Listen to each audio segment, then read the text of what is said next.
अस्सलामुअलैकुम। Face to face with Ayesha Bakhsh में आपको खुशामदीद कहेंगे।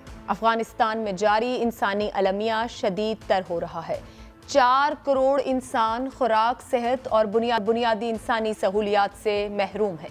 पाकिस्तान ने इस सिलसिले में इस्लामी ममालिक को आज पाकिस्तान मदऊ करके मसले की हसासियत और फौरी इक़दामात के लिए राह हमवार करने की कोशिश की है, जो लायक़ तहसीन है।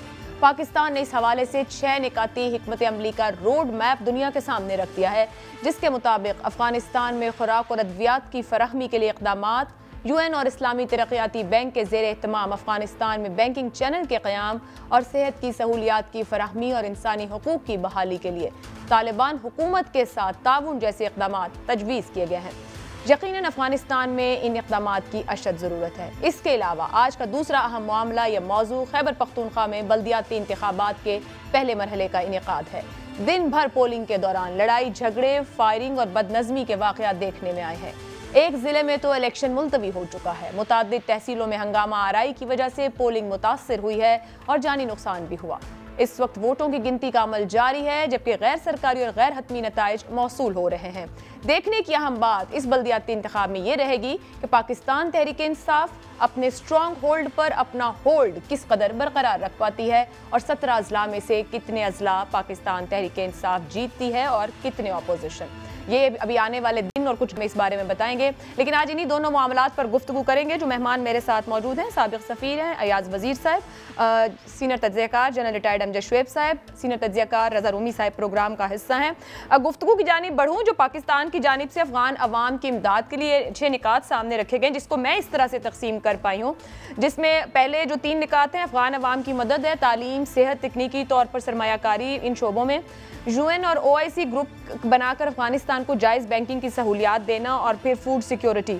इसी तरह जो अगले 3 पॉइंट्स हैं वो इंसदाद दहशतगर्दी और मनशियात के खात्मे के लिए अफगान इदारों की इस्तेदाद कार बढ़ाना, इंसानी हकूक़, ख़वातीन और लड़कियों के हकूक़ के लिए काम और दहशतगर्दी की रोकथाम के लिए काम।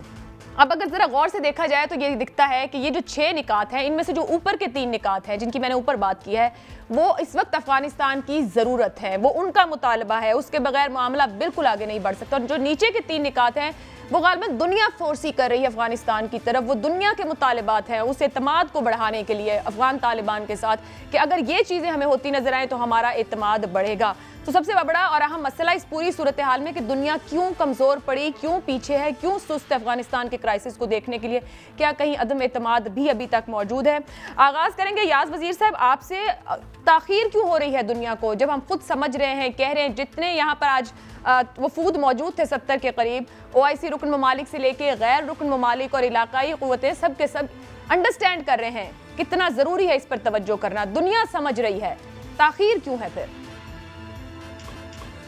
जी, ताख़ीर के वजूहात तो ज़ाहिर बात है यही है कि अमेरिका और वेस्टर्न कंट्रीज जो हैं वो चाहते हैं कि तालिबान कुछ अक़दाम उठा ले, कुछ पेशरफ्त उन चीज़ों में कर ले जिनका वादा कतर दोहा एग्रीमेंट के अंदर हुआ था, या बल्कि उसके बाद तालिबान ने खुद भी प्रेस कॉन्फ्रेंस में कहा था कि वो ह्यूमन राइट्स और वुमेन राइट्स के बारे में, ख़वातीन के तालीम के बारे में बातचीत करेंगे। और फिर मेरा ख्याल है उनकी अंडरस्टैंडिंग हुई थी, जिसका मैंने कहीं लिखत पढ़त में नहीं देखा, लेकिन सुना है कि अंडरस्टैंडिंग हुई थी कि तालिबान जब काबुल के करीब आ जाएंगे तो वो और अफगान उस वक़्त हुकूमत मिल बैठ के एक फार्मूले पे जब एग्री हो तो अफगानिस्तान में हुकूमत कायम की जाए, फिर उसकी अमेरिका भी मदद करता रहेगा। लेकिन वो तो जब गनी साहब भाग गए,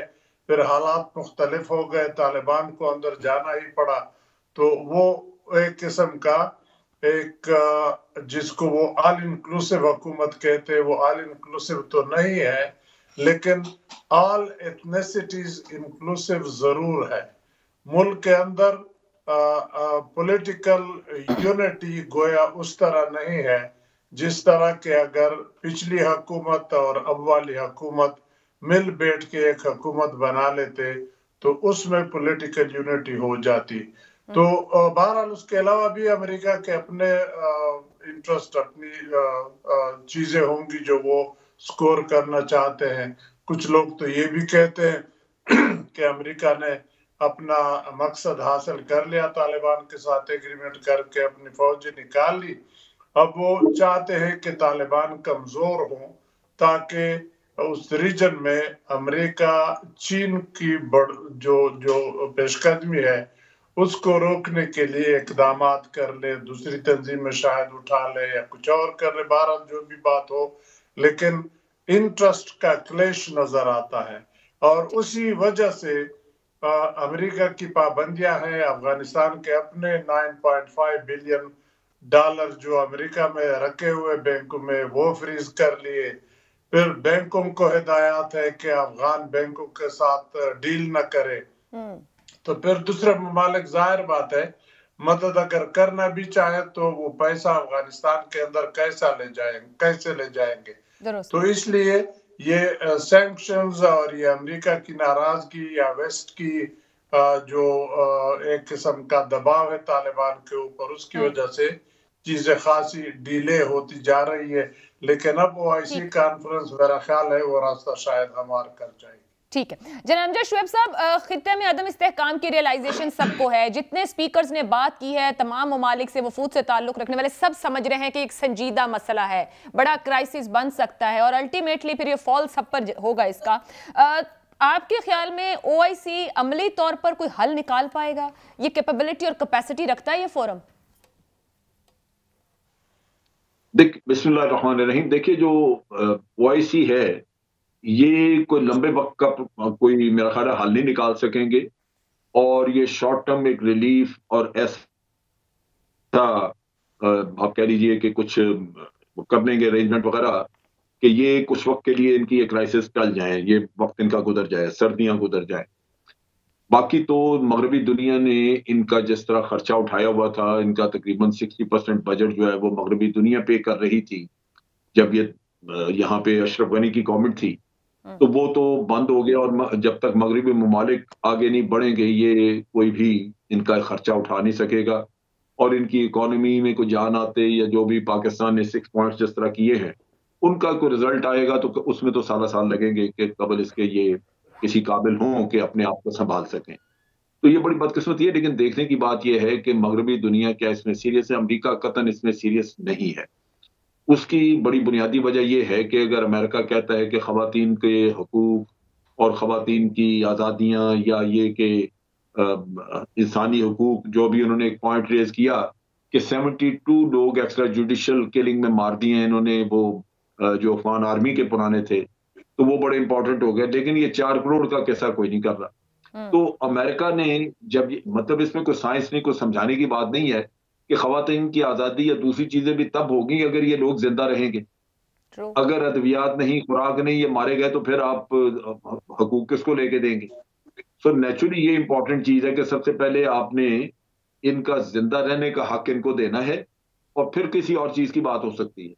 लेकिन वो होगा नहीं, इस तरह ये वक्त गुजार देंगे थोड़ा बहुत और उनको देंगे नहीं। मेरा अपना अंदाजा है कि अमेरिका के अपने जो अजाइम हैं वो यही हैं कि वो इस खित्ते को कहते हैं कि पुरअमन देखें, लेकिन वो पुरअमन देखना नहीं चाहते।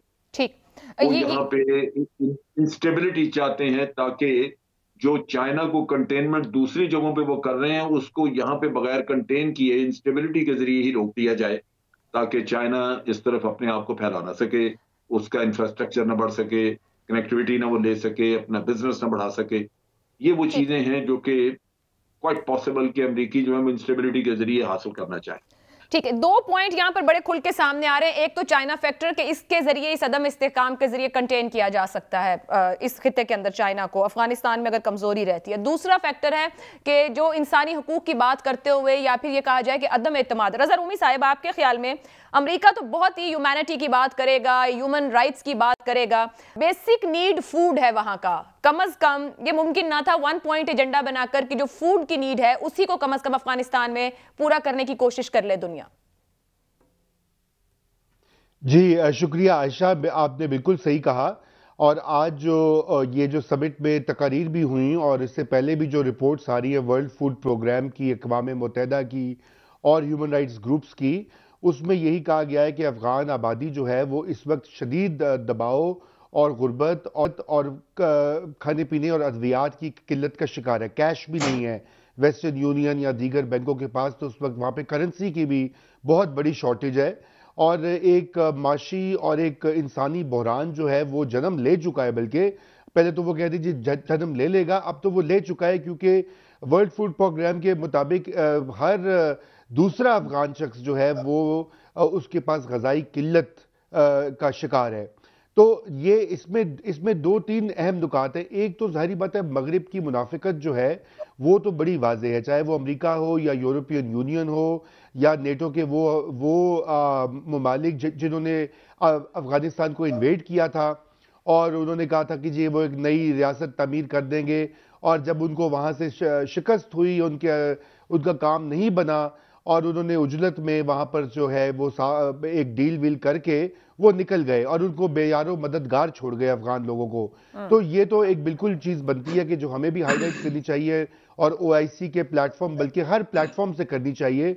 इसमें सबसे ज़्यादा रोल इस वक्त जो है वो EU और अमेरिका का है, क्योंकि ये जिम्मेदारी उन पर आयद होती है कि 20 साल में वो नहीं वहाँ पर कुछ बना सके या रियासत या वहाँ की मईशत को स्टेबलाइज नहीं कर सके। दूसरा इसमें अहम नुकता यह है कि OIC का प्लेटफॉर्म इसलिए अहम है और ये अच्छी चीज़ है कि इनका इजलास हो रहा है, क्योंकि उसकी आजकल जो सरबराही है वो सऊदी अरेबिया के पास है, और सऊदी अरेबिया जो है आपको पता है कि वो मगरिब का बड़ा शदीद तरीन इत्तेहादी है। अभी वहाँ पे फ्रांसीसी सदर भी गए हुए थे, अमेरिका उनसे वो असला खरीदते हैं, अमेरिका उनको चीज़ें बेचता है, सारी इन्वेस्टमेंट्स जो है सऊदी शाही ख़ानदान की वो यूरोप और अमेरिका में है, बरतानिया खुसूसन में। तो वो कुछ इसमें रोल अदा कर सकते हैं अगर वो OIC के प्लेटफॉर्म को थोड़ा सा मुतहरिक कर दें। आपने पहला ये सवाल जो किया था कि क्या OIC जो है वो, मैं सुन रहा था कि क्या वो मुतहरिक हो सकता है, इफेक्टिव है, कैपेबिलिटी रखती है ये डिलीवर करने की। माजी में तो नहीं रहा दुरुस्त जी, लेकिन अभी ये इनिशिएटिव तो सऊदी अरब का है ना रज़ा रूमी साहब, उनकी दरखास्त पर पाकिस्तान होस्ट कर रहा है इस कॉन्फ्रेंस को।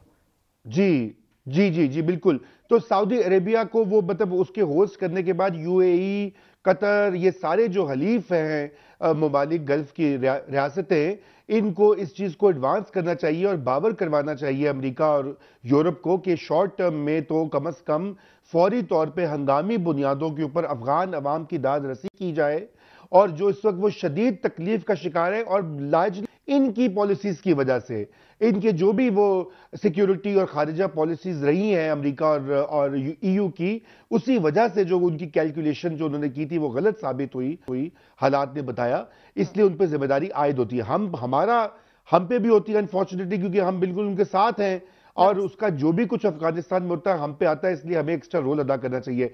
फाइनल पॉइंट में ये OIC की जो अहमियत और जो अपनी कैपेसिटी की बात की, अनफॉर्चुनेटली OIC वो किरदार नहीं अदा कर पाया माजी में, माजी ये करीब हो या माजी ये बईद हो। अभी माजी ये करीब में जो कश्मीर में हुआ, जब मोदी ने उसको एनेक्स कर लिया, तो आप देखिए OIC के प्लेटफॉर्म ने क्या किया।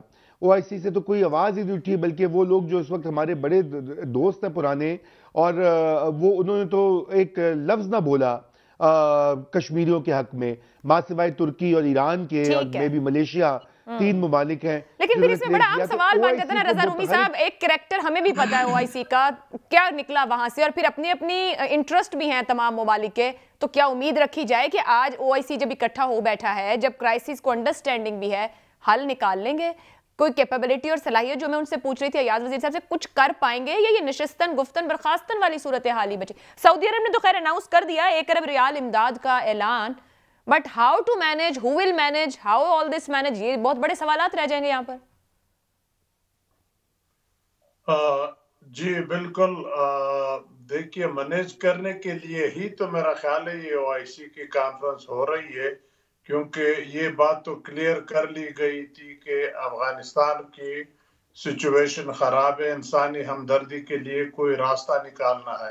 तो रिकॉग्निशन की तो अभी बात नहीं हो रही है, अभी तो इंसानी हमदर्दी के सिलसिले में बात हो रही है, और उसके लिए जैसे आपने कहा सऊदी अरब ने 1 अरब रियाल का भी ऐलान कर लिया, बाकी ममालिक भी बड़े पॉजिटिव स्टेटमेंट्स आ रही है, लेकिन अभी चूंकि वो फाइनल स्टेटमेंट कम्युनिके नहीं निकली है, तो ये कहना अयाज वजीर साहब, पता है कलामी की माजरत जो आप भी बात कर रहे हैं, क्योंकि अभी ये 70 के करीब वफूद मौजूद थे, अगर तमाम इनको काउंट किया जाए आज, पाकिस्तान समेत सब समझ रहे हैं, मगर किसी ने एक्सेप्ट नहीं किया अभी तक अफगानिस्तान को।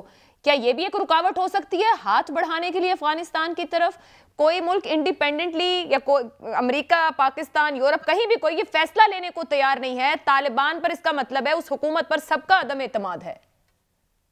देखिए, मैं तो शुरू दिन से ही कह रहा हूं, मैं तो जाती तौर पे इस आइडिया पे काम कर रहा हूं या कायल हूं कि कोई और माने या ना माने, पाकिस्तान को अफगानिस्तान की हुकूमत माननी चाहिए।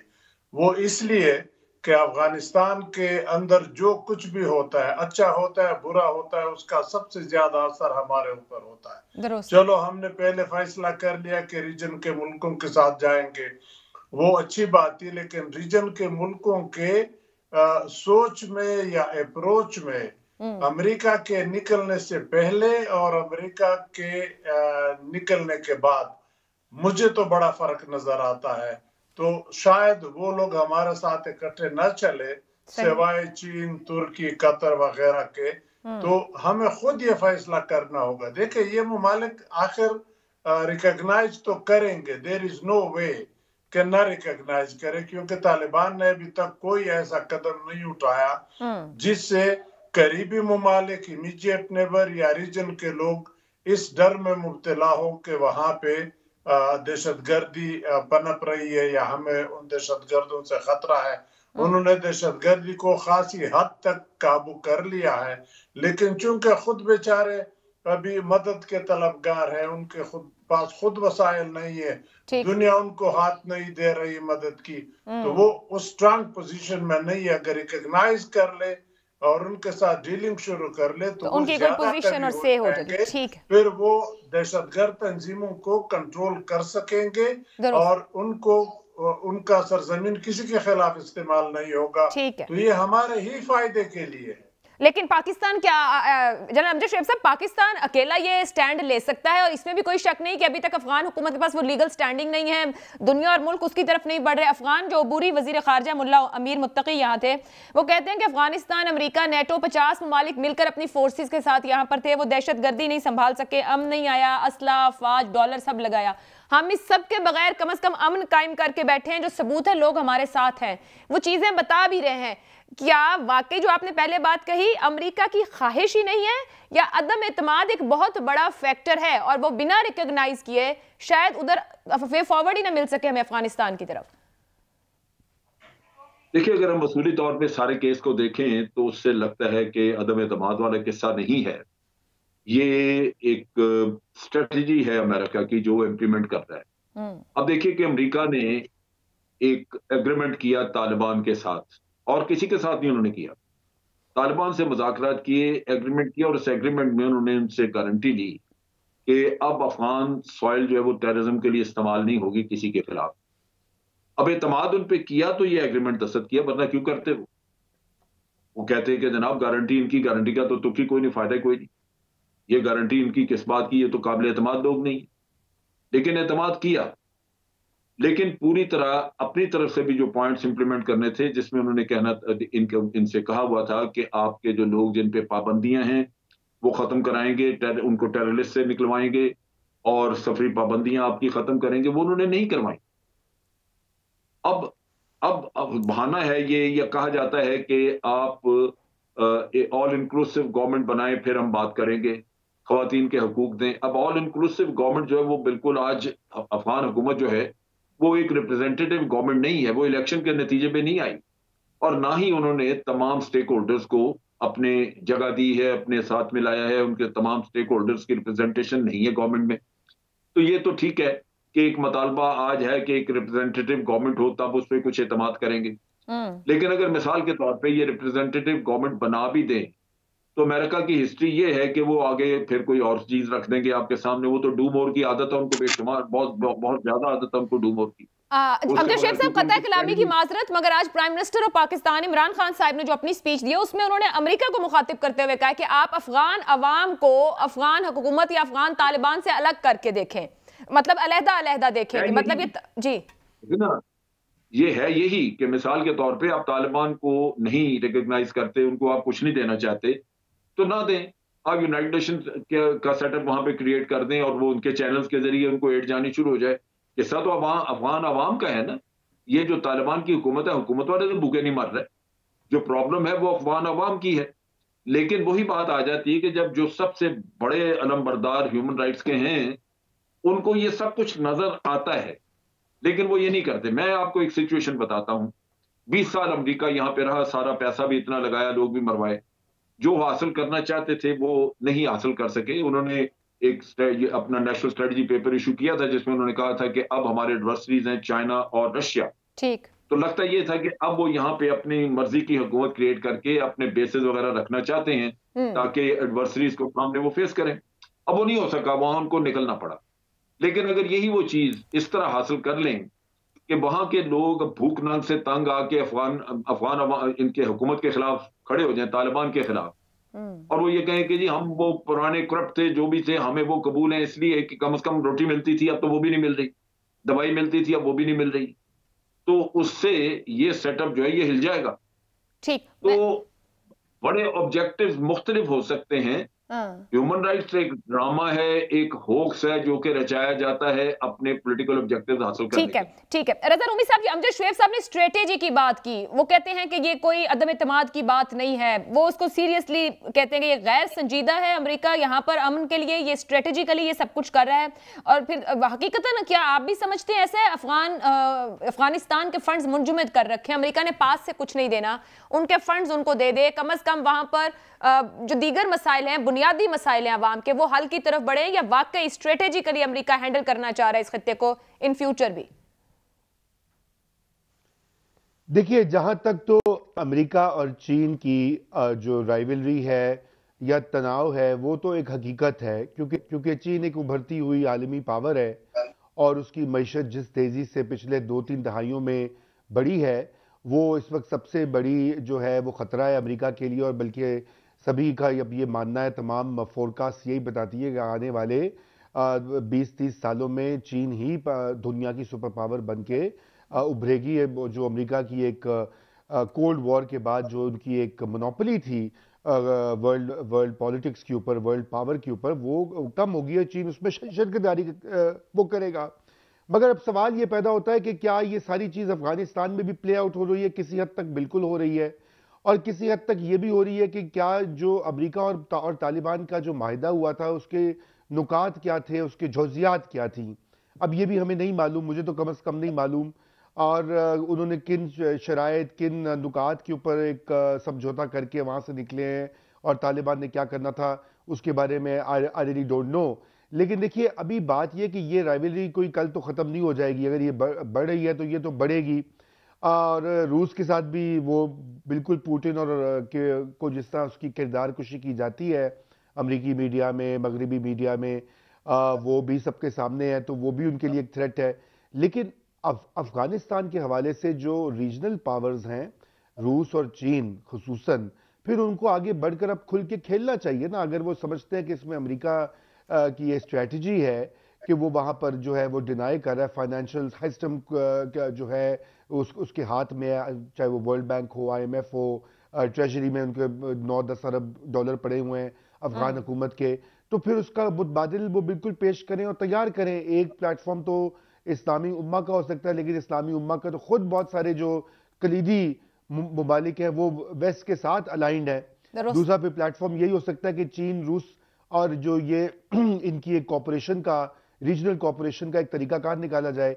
अब बात यह कि ये अफगान लोगों की ये बदकिस्मती है कि पिछले 30-40 साल से वो ग्लोबल पॉलिटिक्स और ग्लोबल जो पावर कॉन्फ्लिक्ट हैं वो उसका फॉर्डर बन गए हुए हैं। चाहे वो कोल्ड वॉर हो, जब सोवियत यूनियन वहां पर आया, बाद में जो so called war on terror थी, अब तीसरा जो क्राइसिस हम देख रहे हैं।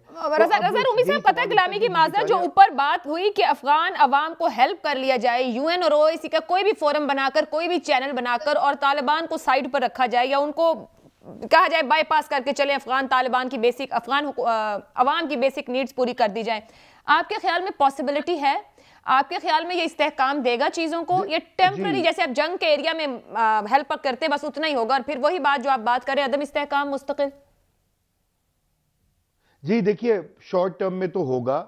जो उनको इस वक्त इंसानी बुनियादों पर जो इमदाद की ज़रूरत है वो तो यूएन के फोरम्स और चैनल से मुहैया की जा सकती है। ऑलरेडी उसके ऊपर कुछ काम शुरू हो गया है। वर्ल्ड बैंक ने भी कोई, मैंने कल खबर पढ़ी थी, 200-300 मिलियन डॉलर्स के जो फंड्स हैं इमरजेंसी असिस्टेंस के लिए, उनको अनफ्रीज करने की वो सर्कुलर जारी किया है। बाहर क्या देखिए, बात यह कि ये सारे फोरम्स अलग हैं। असल बात यह है कि अफगानिस्तान को, जैसे अयाज वजीर साहब कह रहे हैं कि अब वो वहां पर हुकूमत में है, वो एक मुसलमा हकीकत है, वो एक फैक्ट है। उसके ऊपर फुट ड्रैगिंग और उस ताखीर जो है वो अफगान लोगों के साथ जुल्म और ज्यादती है। तो इसमें पाकिस्तान को पहल करनी चाहिए। पाकिस्तान क्यों नहीं एक्सेप्ट कर रहा? पाकिस्तान को बिल्कुल एक्सेप्ट करना चाहिए, और चीन और रूस को जो है माइल करना चाहिए कि वो भी इसको एक्सेप्ट करें। उसके बाद यके बाद दीगरे ममालिक एक्सेप्ट करेंगे।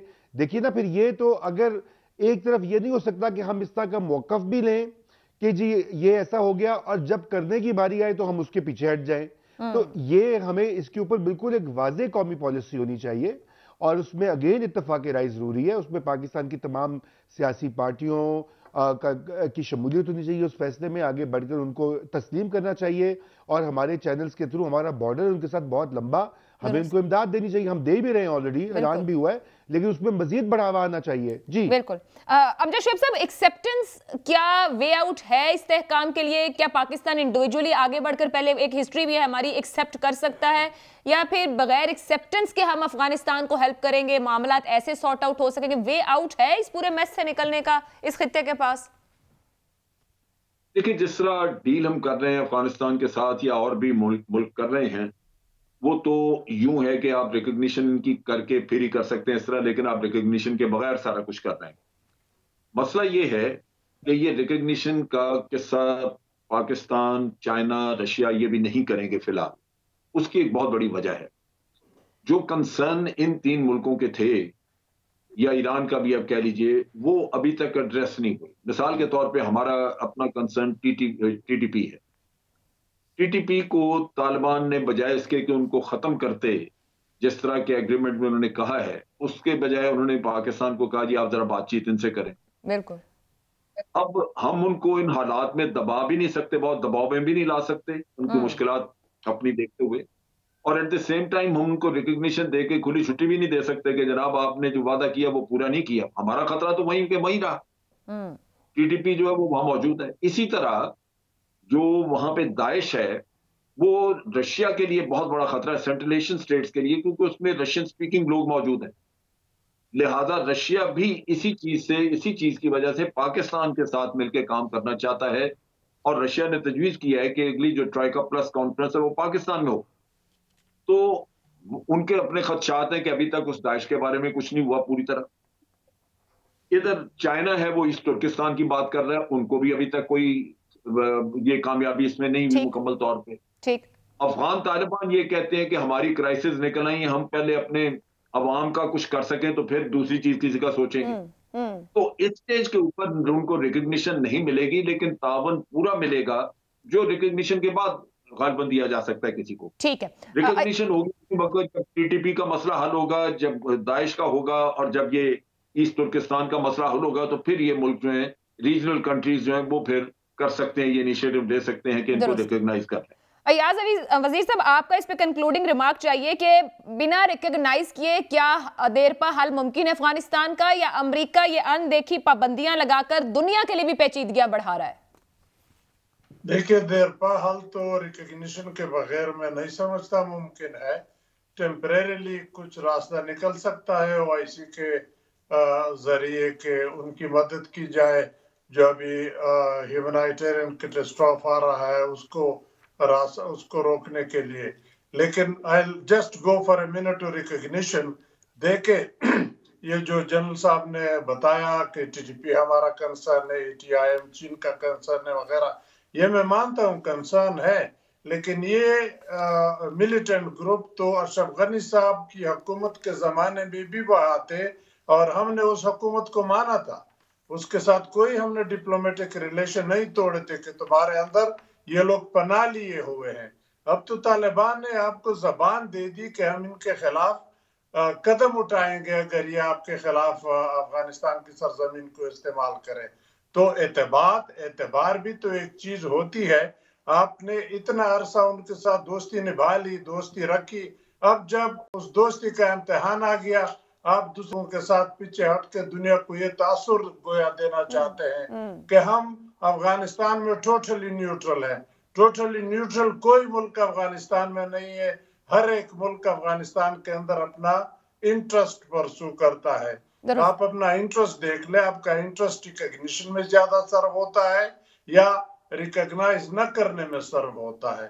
मेरे ख्याल में तो अगर आप रिकॉग्नाइज कर ले तो पिछले जो 73 साल की हमारी मिसअंडरस्टैंडिंग थी वो सारे गिले शिकवे आपके हल हो जाएंगे, आपके खत्म हो जाएंगे। ये मौका है। वरना अगर आपके पड़ोसी आपसे आगे निकल गए, उनको रिकॉग्नाइज कर लिया, फिर आप क्या करेंगे? लोग तैयार हैं, मैं ये बता दूं। मैंने सुना है दूसरे ममालिक ये सोच रहे हैं कि हम पाकिस्तान को कैसे इस मद में पीछे छोड़ दें और हम पहले रिकॉग्नाइज कर लें। ठीक है, बहुत बहुत शुक्रिया याद अजीज साहब ज्वाइन करने के लिए नहीं है। और जो हमारे मेहमानों ने गुफ्तगू की उससे ये तो जरूर निकला कि वक्ती तौर पर तो किसी हद तक कुछ मुल्क मिलकर मदद कर लें, मगर देर पा हाल अफगानिस्तान के अंदर तालिबान हुकूमत को रिकॉग्नाइज किए बगैर मुमकिन नहीं है। एक ब्रेक लेते हैं, ब्रेक से वापस आएंगे तो बात करेंगे KPK के बल्दियाती इंतखाब। इस वक्त गिनती जारी है वोटों की। हमारे साथ मौजूद हैं जनरल रिटायर्ड अमजद शुएब साहब, रजा रूमी साहब। जानने की कोशिश करेंगे हमारे वहां पर मौजूद ग्राउंड फील्ड में रिपोर्टर से भी कि हालात क्या हैं, अवाम आज कितना खुश होकर ये KPK में PTI की हुकूमत के दौरान जो बल्दियाती इंतखाब हुआ है वोट डालने के लिए निकले हैं।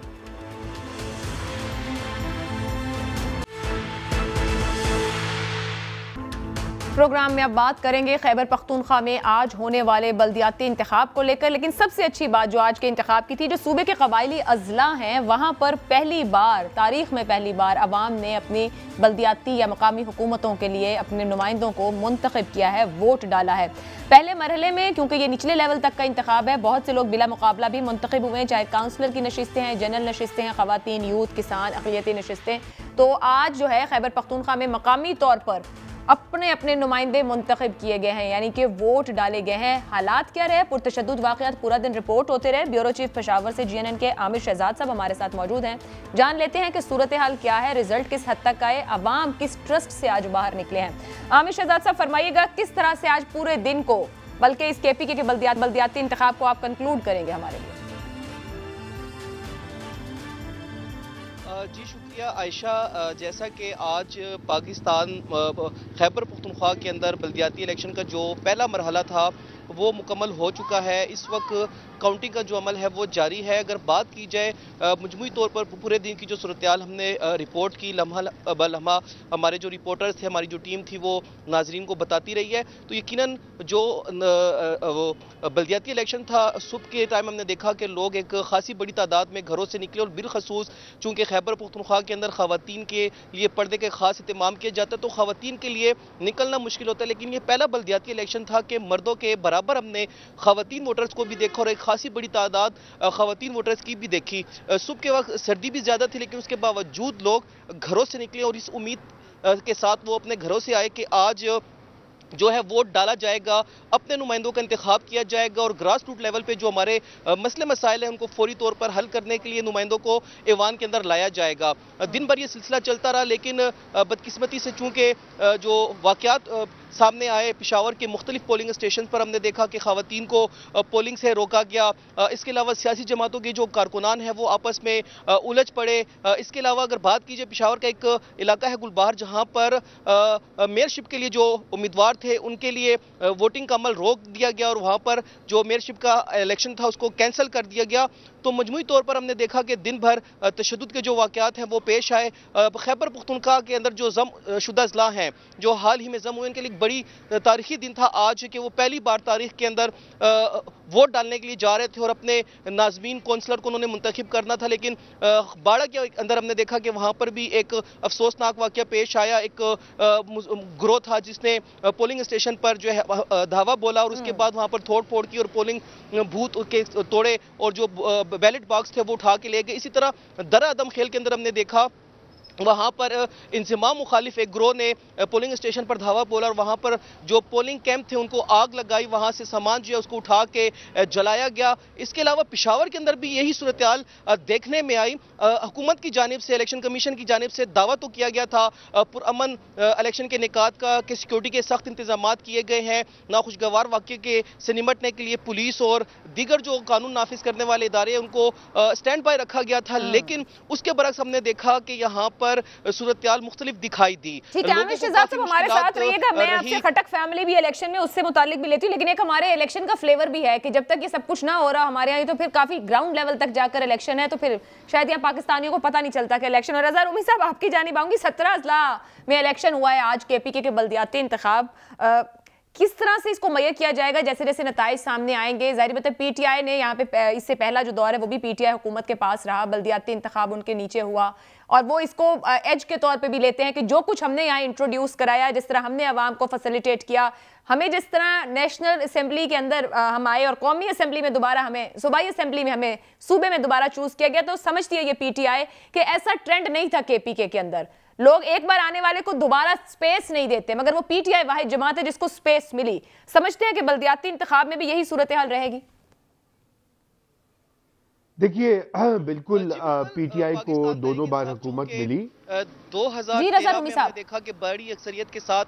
आमिर मैं आपको लेती हूं। तो देखिए PTI को बिल्कुल 2 बार हुकूमत मिली और यकीनन उनकी मकबूलियत बिल्कुल है, खुसूसन जो नए तबकात खैबर पख्तूनख्वा में उभरे हैं मिडिल क्लास में, और शहरों की अर्बनाइजेशन की वजह से वहाँ पे PTI की सपोर्ट है, और ये बल्दियाती इंतखाबात में भी यकीनन जो है वो आपको दिखाई देगी। लेकिन बल्दियाती इंतखाबात जो जनरल इलेक्शन से बहुत मुख्तलिफ भी होते हैं, इसलिए कि वो निचली सतह के ऊपर जो रियासत होती है, गवर्नमेंट जो होती है, और सूबाई हुकूमत खुसूसन उसकी मुख्तलिफ डिपार्टमेंट्स, उनका बड़ा असर रसूख होता है, और इसलिए जो भी पार्टी पावर में होती है सूबे में, अक्सर व बेशतर माजी में यही देखा है कि वो बल्दियाती लेवल के ऊपर वो अपनी बना लेते हैं जगह, और वो एक नेचुरल चीज़ भी है। उसकी वजह यह कि जो फंड्स होते हैं, देखिए हमारे यहाँ मकामी हुकूमतें जो हैं वो अपने फंड्स बहुत कम रेज करती हैं, ज़्यादा पैसे उनको सूबे से मिलते हैं, और सूबे को मरकजी जो टैक्सेस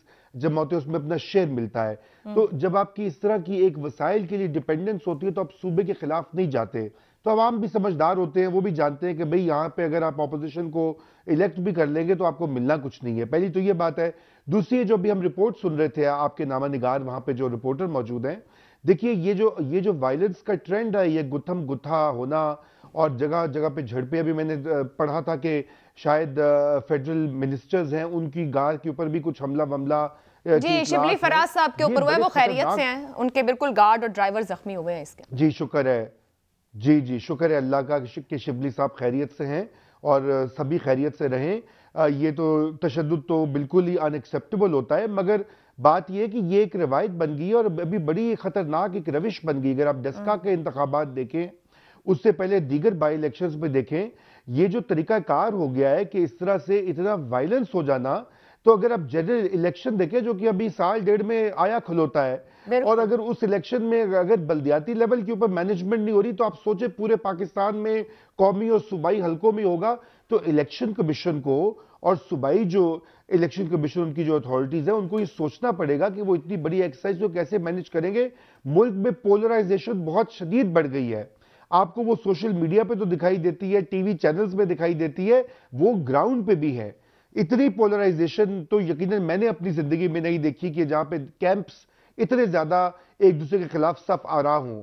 लेकिन अच्छी बात यह कि बल्दियाती इंतखाबात हो रहे हैं कि पीटीआई ने अपना वादा बिल आखिर 3.5 साल के बाद पूरा कर ही दिया, और वो भी सुप्रीम कोर्ट के हुक्म पर, क्योंकि पाकिस्तान की सियासी पार्टी माजरत के साथ ये भी एक रिवायत बन गई है कि जब तक आला अदालत ना कहे इलेक्शन नहीं होता बल्दियाती।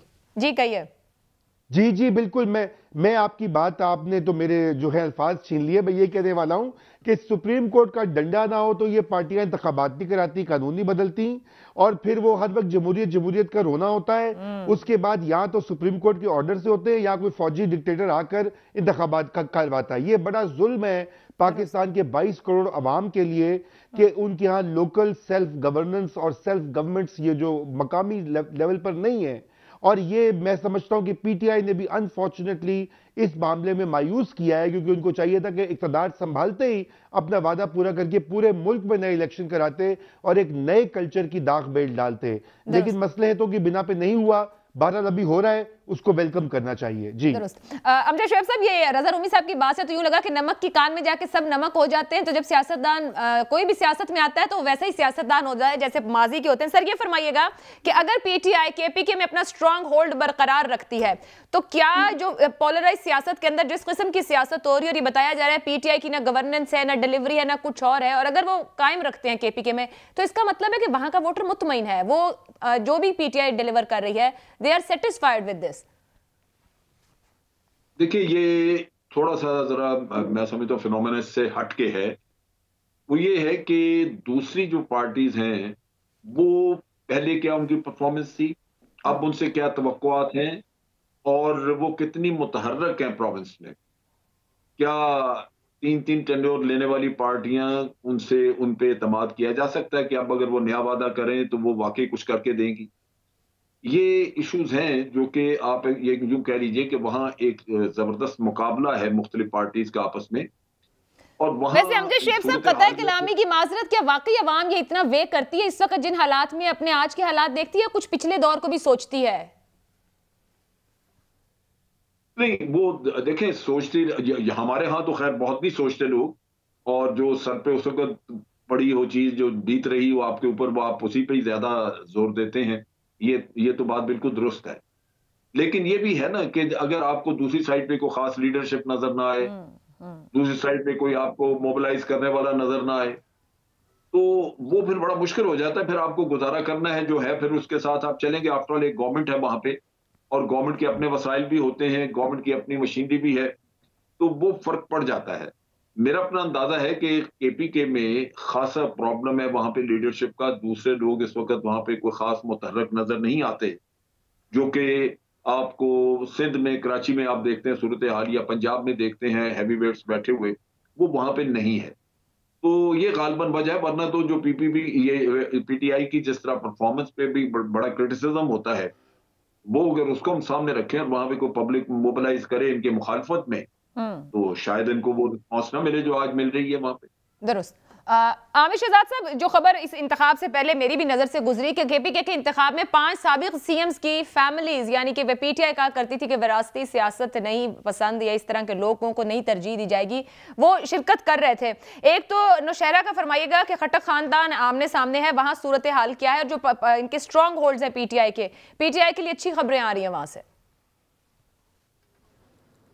जी आयशा, बिल्कुल आपने दुरुस्त फरमाया कि खैबर पख्तूनख्वा के अंदर इस बल्दियाती निज़ाम में नए चेहरों को सामने लाने की बजाय जो सियासी जमातें हैं उन्होंने अपने रिश्तेदारों को नवाजा। जेयूआई, कौमी वतन party, Pakistan Tehreek Insaf, Pakistan peoples party, ये वो बड़ी पाकिस्तान की जमातें हैं जो तब्दीली का नारा तो लगाती हैं लेकिन तब्दीली के लिए कोई काम नहीं कर रही। इसी तरह अगर बात की जाए ज़िला नौशहरा में, तो वहाँ पर परवेज़ खट्टक के जो बड़े साहबजादे हैं वो तहसील निज़ामत के लिए उम्मीदवार थे पाकिस्तान तहरीक इंसाफ के, और दूसरी जानिब परवेज खट्टक के जो भतीजे हैं वो पाकिस्तान पीपल्स पार्टी के टिकट पर ही तहसील निजामत के उम्मीदवार थे। दोनों का जो है कांटेदार मुकाबला था। दिन भर जो है गामा गैमी देखी गई वहां पर भी नौशहरा में, और परवेज खट्टक खुद आज सारा दिन जो है उन्होंने नौशहरा में ही गुजारा। बल्कि उन्होंने जो वोट पोल किया वो गलती से उन्होंने अपने बेटे को भी डाल दिया और अपने भतीजे को भी डाल दिया। फिर उन्होंने दोबारा इलेक्शन कमीशन के अमले से अपील की कि मैं इस वोट को दोबारा पोल करना चाह रहा हूं, तो फिर उनको दोबारा वोट पोल करने की इजाजत भी दी गई थी। तो इस वक्त अगर बात की जाए नौशहरा के अंदर, तो नौशहरा में जो कांटेदार मुकाबला था वो पाकिस्तान पीपल्स पार्टी और पाकिस्तान तहरीक इंसाफ का था, जहां पर पाकिस्तान पीपल्स पार्टी को पाकिस्तान मुस्लिम लीग नून की भी हिमायत हासिल रही। अगर इसी तरह बात की जाए खैबर पख्तूनख्वा में मुस्लिम लीग नून की, तो ये वाहिद बल्दियाती इलेक्शन है जिसमें पाकिस्तान मुस्लिम लीग नून अपने उम्मीदवार लाने में नाकाम दिखाई दी है। कोई बड़ा उम्मीदवार उन्होंने जो है सामने नहीं लाई, बल्कि उन्होंने हर इलाके में, हर डिस्ट्रिक्ट के अंदर सीट एडजस्टमेंट की है। दूसरी जमात को जो है उन्होंने सपोर्ट किया। पिशावर में उन्होंने जेयूआई का सपोर्ट किया। इसी तरह नौशहरा में पीपल पार्टी के साथ वो खड़ी दिखाई दी, लेकिन उनका जो अपने कैंडिडेट थे वो कहीं दिखाई नहीं दिए।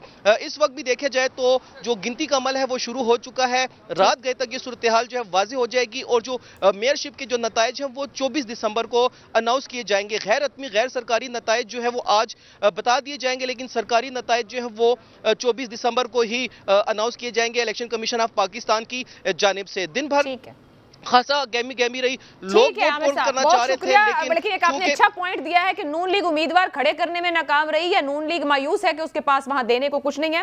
मगर रज़ा रूमी साहब, सवाल आपसे है कि सिंध की ऑपोजिशन वहां आने वाले बल्दियाती कानून पर खफा है और पंजाब में जो ऑर्डिनेंस लाया गया है बल्दियाती निजाम को लेकर यहाँ की ऑपोजिशन इस पर खफा है, तो आप समझते हैं कि पंजाब और सिंध में और जिस तरह के मुतालिबात रखे गए, पंजाब में ईवीएम वाला भी जल्द अज जल्द ये बल्दियाती इंतखाब यहाँ कंक्लूड हो पाएगा इन सूबों में? देखिए, बात ये अभी तक तो यही लग रहा है कि वो हो पाएगा और सुप्रीम कोर्ट का जो मूड लग रहा है वो यही है कि वो ये करवा के छोड़ेंगे इंतखाबात, क्योंकि ये एक आईनी रिक्वायरमेंट भी है। लेकिन क्या वाकई ही में अभी होते हैं या नहीं, अभी देखा जाएगा। जहां तक कवानीन का ताल्लुक है तो यकीनन उनमें तो बहुत सारे सुकम और बहुत सारे इतराज़ात उठाए जा सकते हैं।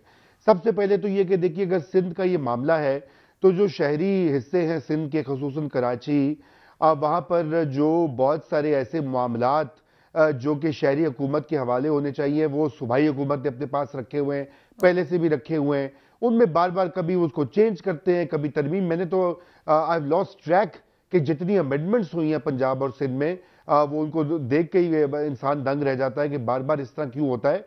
और दूसरा ये कि और इसी तरह पंजाब में भी देखिए, मसला ये कि ये सूबे के जो पाकिस्तान की सियासी पार्टियां हैं वो सूबे के लेवल के ऊपर जो ऑपरेट करती हैं वो फंड्स वसाइल अपने हाथ में बड़ी मुट्ठी में रखना चाहती हैं, क्योंकि ये उनकी पेटरेज होती है, यानी कि लोगों को नवाजने के लिए वोटों के इवज। नंबर एक ये बात होती है, इसलिए वो मुंतकिली करते हैं। दूसरा ये होता है कि ब्यूरोक्रेसी जो बैठी हुई है, सूबों के सेक्रेटेरिएट जो है वो फेडरल सेक्रेटेरिएट से भी ज्यादा पावरफुल है। पंजाब में तो पूरी वो आप समझिए कि इंतहाई रवायती तौर पर अंग्रेज के जमाने से वो अपनी 1 इंच पावर नहीं छोड़ना चाहते। सिंध में भी यही आलम है। वो समझते कि मकामी हुकूमतें जो है वो इसकी अहल ही नहीं है। तो ये तो मैं आपको एक लार्जर एक इशू बता रहा हूं। लेकिन अभी जो हो रहा है, अभी यही हो रहा है कि वो उसमें रद्दोबदल किया जा रहा है, इसी वजह से कि सूबे के पास भी वो रहे इख्तियारात और वसाइल और बिल्कुल ठीक है। मैं बहुत माजरत चाहूंगी, प्रोग्राम का वक्त खत्म हो गया। मेरे मेहमानों का बहुत बहुत शुक्रिया। लेकिन बड़ा अहम नुक्ता है कि सूबे अपने इख्तियार लेने के बाद उनको मकामी हुकूमतों को डिलीवर नहीं करते और यहीं से अवाम तक डिलीवर होने का काम नामुकम्मल रह जाता है। आप अपना फीडबैक भेज सकते हैं। मुझे इजाजत दीजिए। अल्लाह हाफ़िज़।